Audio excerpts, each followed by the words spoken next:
नमस्कार, जय हिंद, जय Bharat and welcome to def talks. This is Aadi Achin, Tahawwur Rana, जिसको हम थोड़े टाइम पहले अमेरिका से खींच के, घसीट के वापस लेके आए थे, जिसका सॉफ्टवेयर अपडेट होना शुरू हुआ है और उसने कुछ चीज़ें कन्फेस करनी शुरू करी हैं एक्चुअली जिसके थ्रू इस केस में काफ़ी बड़ा-सा एक ब्रेक थ्रू दिखता है। नाउ सबसे पहले मैं आपको थोड़ा इसके बारे में बताता हूँ। ये भाई बड़ा बड़ा he was a very dangerous guy, let me just say this and ये इस बंदे ने इसने इनेबल करा, फंड करा, कवर करा, सपोर्ट करा, फैसिलिटेट करा, रिकॉग्निशंस करी, क्या-क्या नहीं करा ऑपरेशंस करने के लिए भारत के अंदर। 26/11 मुंबई अटैक के अंदर इसने कवर आइडेंटिटी दी डेविड हेडली को, जो यहाँ पर बिज़नेस फ्रंट्स खोल के, वीज़ा एक्सेस करके काफ़ी सारी चीज़ें जो यहाँ पर हुई। इंडिया में रिकॉग्निशंस का पूरा जो गेम चला डेविड हेडली का एज़ अ शिकागो बिज़नेसमैन, वो इसने पूरा चीज़ कराई थी। जिसने Taj, Oberoi, Chabad house, CST, Leopold cafe, ये वो काफ़ी सारी चीज़ें उसने करी थी। He was you know he was quite the core of the case. कई लोग ये जान के हैरान हो गए होंगे कि 26/11 एक अटैक नहीं था, इसके बाद भी कोई और अटैक्स थे। जो सेकंड वेव आने वाला था 2009 और 2010 के अंदर, उसकी भी प्लानिंग ये कर रहा था। There was a multi city strike. आज जिस तरह हम देख रहे हैं कि भैया कोई 200 बॉम्ब बोलता है, कोई 32 बॉम्ब बोलता है, कोई कुछ बोलता है। अब जो दिल्ली में चीज़ें हुई हैं, उसी तरह से एक मल्टी सिटी स्ट्राइक था जहाँ पर ये लोग चीज़ कुछ करना चाहते थे। तो सेम आर्किटेक्चर इसने बनाने की पूरी कोशिश करी थी, बन रहा था as a matter of fact. David Headley का जो एक आर्किटेक्चर था, वो बड़ा क्लियरली बन रहा था। टारगेट्स थे Worli business district, oil power infrastructure, आज भी वहीं पर टारगेट्स हैं। मुंबई पुलिस के चीज़ें और भी कई उसके बाद देश में कई चीज़ों के ऊपर टारगेट्स था। दिल्ली में इन लोगों ने रिकॉनाइसेंस करी जहाँ पर एक जूइश सिनेगॉग्स को, जूइश सेंटर्स को, हाई वैल्यू डिप्लोमैटिक सेंटर्स को, क्राउडेड मार्केट प्लेसेस को, और आपको याद होगा उसके बाद सरोजनी नगर और ये सब चीज़ों के अंदर भी ब्लास्ट हुए थे। नाउ नेशनल कैपिटल के अंदर मल्टी टारगेट जो प्लॉट था, ये खैर वो हुआ नहीं, चीज़ें कुछ भी इनका जो चीज़ें बैठी वो, क्योंकि ये भी पकड़े गए सारे, ये पूरा वो चीज़ खुल गई, तो खैर वो आगे चीज़ें जा नहीं सकी। लेकिन देयर वाज़ अ प्लॉट। 2010 में पुणे जर्मन बेकरी में अटैक हुआ जहाँ पर इनडायरेक्ट बट एक आर्किटेक्चरल लिंक था इसके साथ। जूइश इज़राइली सॉफ्ट मैपिंग इसने करी है 2007 से 2009 के बीच में। गोवा बैंगलोर एक्सिस के अंदर इंडिया इज़राइली बिज़नेस हब जो हैं काफ़ी सारे, उनकी मैपिंग करी। He was involved in the Chicago Copenhagen plot also. तो बाहर में भी जो चीज़ें हो रही थी, वहाँ पे भी इसकी इन्वॉल्वमेंट थी। तो अब जाके इसने मुँह खोलना शुरू करा है। सबसे पहले देखिए, ये बहुत बड़ी चीज़ है कि इसको हम उठा के यहाँ पर ले आए। He was not the interface node, he was the main guy. ठीक है? He was one of the main guy. ISI का जो कोवर्ट एक्शन एस विंग है, उसका ये बंदा था। लश्कर-ए-तैयबा की ऑपरेशन टीम्स ये सँभालता था। नॉर्थ अमेरिकन लॉजिस्टिकल नेटवर्क्स इसके पास था। इंडिया बेस्ड रिकॉनाइसेंस और कम्युनिकेशन और रिक्रूटमेंट के नेटवर्क्स इसको पता थे। So he is a visible tool, इसके अंदर कोई डाउट नहीं है। Rana was an access portal. David Headley तो घूम-घाम के जो भी फ़ोटो-वोटो खींच के गया था, but this guy was the main guy who was planning everything. अब एक एक बॉम्बशेल इसने फेंका कि देखिए यार, जब 26/11 के बारे में बात चल रही थी, तो उससे पूछा गया, भई और भी ज़रा बताओ यार, क्या क्या चल रहा था? क्या-क्या कर रहे थे? उसने बताया कि आईएसआई को उस टाइम पे सेफ हाउसेस चाहिए थे, लोकल गाइड्स चाहिए थे, स्टूडेंट्स चाहिए थे, यूथ चाहिए थे, जंजी, स्मॉल टाइम क्रिमिनल चाहिए थे, लॉजिस्टिक ब्रोकर्स चाहिए थे, लोकल रिकॉनाइसेंस एसेट्स चाहिए थे। ये सब चीज़ें 26/11 के पहले हुई। उसके बाद आईएसआई ने 26/11 के बाद एक छोटा-सा नेटवर्क बनाने को इनको टास्क दिया, जहाँ पर 20 से 40 लोगों को इकट्ठा करके रिकॉनाइसेंस और ये सब चीज़ें काम करने में लगाने वाले थे ये लोग। एक और, जैसे मैंने आपको बताया, एक मल्टी सिटी स्ट्राइक करने के लिए। नाउ देखिए, ये बड़ा एक इंटरेस्टिंग सी चीज़ है, जो इंटेल पैटर्न्स और इंटेल लाइन्स आपके पास हैं, उसके अंदर जब आपको ये चीज़ें बताएगा, आपके कई जगहों पे, and 26/11 is an unsolved mystery, क्योंकि उसके अंदर बहुत सारी चीज़ें ऐसी हैं जो समझ में नहीं आती हैं। अब खैर उसके ऊपर मैं जाऊँगा नहीं, बट देयर आर ऐसी चीज़ें होती नहीं हैं।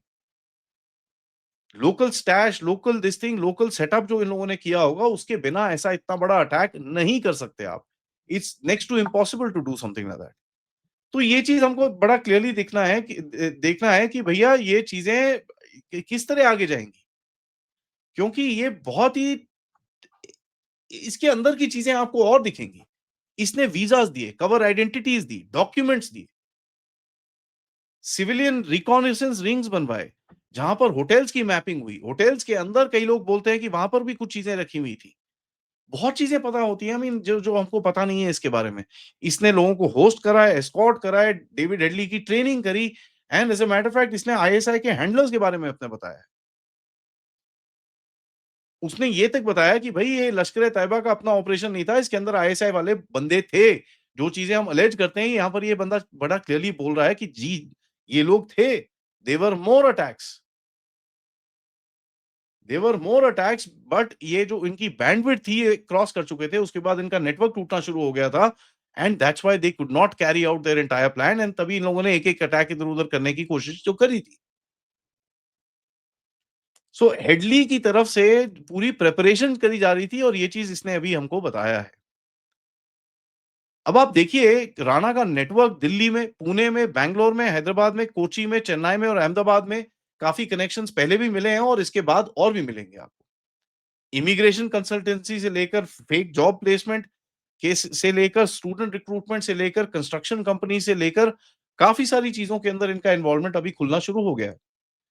आज 2025 में मैं आपको इसके बारे में क्यों बात कर रहा हूँ क्योंकि आप देखिए दिल्ली में क्या चल रहा है साहब, मेडिकल कॉलेज में क्या चल रहा है साहब, आईएसआई लाइट जो रिकॉनाइसेंस नेटवर्क यहाँ पर क्या चल रहे हैं, आपको क्या लगता है ये जो दिल्ली का ग्रुप था ये अकेला था?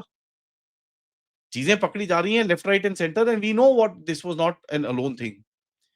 तो कहीं न कहीं कुछ स्लीपर सेल्स भी पकड़े जाएँगे जब ये मुँह खोलेगा तो ऑब्वियसली किस तरह की उनके नाम पते तो पता नहीं उसको पता होंगे कि नहीं पता होंगे, बट प्रोफाइलिंग मिल जाती है कि इस यार इस तरह के बंदे हैं, हमने यहाँ-यहाँ पे रिक्रूट करे थे। You would be able to figure that out. तो स्लीपर सेल्स जो होंगे दैट अगर वो खुलने शुरू हो जाएँ and that's where we have the biggest victory. ठीक है? That's where we have the biggest victory. क्योंकि देखिए आपको अपने घर की सफाई की ज़्यादा ज़्यादा परेशानी है और ज़्यादा ज़रूरत है, रादर देन राणा की गर्दन तो आप कभी भी तोड़ दो, उसके अंदर कोई प्रॉब्लम नहीं है। तो राणा एक टाइम कैप्सूल है इस टाइम पे जहाँ पर he is not really valuable for 2611 he is valuable for the design of things. किस तरह से ये चीज़ें करी जाती हैं। किस तरह से नेटवर्क बनाया जाता है आईएसआई, किस तरह का आईएसआई के फुटप्रिंट्स किस तरह के होते हैं, किस तरह के नोड्स हैं यहाँ पर, किस तरह की फ्रंट इंडस्ट्रीज़ यूज़ होती हैं, किस तरह के टारगेट्स डिक्लेयर किए जाते हैं, कैसे लोगों को रिक्रूट किया जाता है, कैसे लोगों को आइडेंटिफाई किया जाता है, किस तरह से यूएस के सिस्टम्स को बायपास करके काफ़ी सारी चीज़ें की जाती हैं, ये सीखने के लिए आपको सबसे ज़्यादा चीज़ें मिलेंगी। शॉर्ट में देखिए लॉजिस्टिक्स और ये पूरा जो एक सेटअप होता है उसके बिना कोई भी अटैक करना इट इज़ इम्पॉसिबल एंड ये चीज़ें आप हमको बड़ी क्लियरली समझ में आनी थी तो कोई बोलेगा यार अभी क्यों आप इसके बारे में बात कर रहे हो? ये तो भैया पुराना हो गया, इसकी तो इंटेलिजेंस पूरी फेक होगी। ना, ना, ना, ना, ना। आपको एक्टिव इंटेलिजेंस नहीं चाहिए उससे, आपको चाहिए एसओपी ये काम किस तरह किया जाता है क्योंकि अगर आप वो समझ जाएँ क्योंकि देखिए बेसिक एसओपी जो होती है वो हर जगह सेम होती है। अगर आप बेसिक स्ट्रक्चर समझ जाएँ, एक बेसिक माइंडसेट समझ जाएँ, आप एक बेसिक अप्रोच पैटर्न समझ जाएँ, जो उस टाइम पे यूज़ हो रहा था, you can evolve to a point जहाँ पर आप आज बता सकते हो कि यार आज ये लोग ये चीज़ कर रहे होंगे। ये उस टाइम पे ये कर रहे थे, उसके बाद हमने ये चीज़ें देखी थी, ज़रा इसके अंदर से ए प्लस बी करो। अच्छा यार ये भी देखा था, सी भी डालो, डी भी डालो, ई भी डालो and you can create some sort of a picture जहाँ पर आपकी काउंटर इंटेलिजेंस एफर्ट जो हैं, उसके अंदर आपको काफ़ी फ़ायदा मिलता है। I have been tracking the story अब इसकी इसकी इससे 2-3 सवाल और पूछे गए। इससे सवाल पूछे गए भैया नेपाल में क्या नेटवर्क्स हैं? नेपाल में मैंने आपको बताया था काठमांडू में एक मॉस्क है जहाँ पर ये चीज़ें करी जाती थी और as a matter of fact कई अटैक्स की प्लानिंग इस जगह पे की गई है। कई इन्फिल्ट्रेशन की प्लानिंग इस चीज़ में की गई है और थोड़े समय पहले एक जॉइंट ऑपरेशन के तहत कुछ लोगों को वहाँ से पकड़ा भी गया था। पकड़ा यहाँ तक गया था और कुछ चीज़ें और भी करी गई थी जिसके बारे में ऑफ़ कोर्स मैं अभी ओपन में नहीं बोलना चाहूँगा। But there is a whole network जो इस सबकॉन्टिनेंट के अंदर है। जिस तरह से आपने देखा भाई डिमोनेटाइजेशन जैसे आपने करी 3, 4, 5 कंट्रीज़ की इकोनॉमीज़ डब्बे में जाके गिरी। There is a reason for that. तो ये चीज़ें समझनी है आपको and this is where importance is of these kind of people comes. So I hope we get more. Thank you for watching. Video को लाइक करिए, सब्सक्राइब करिए and share this with your friends and families and of course आप लोग इस channel की तरफ contribute भी कर सकते हैं। QR code, PayPal, super sticker, super chats and of course you can also become members. नमस्कार।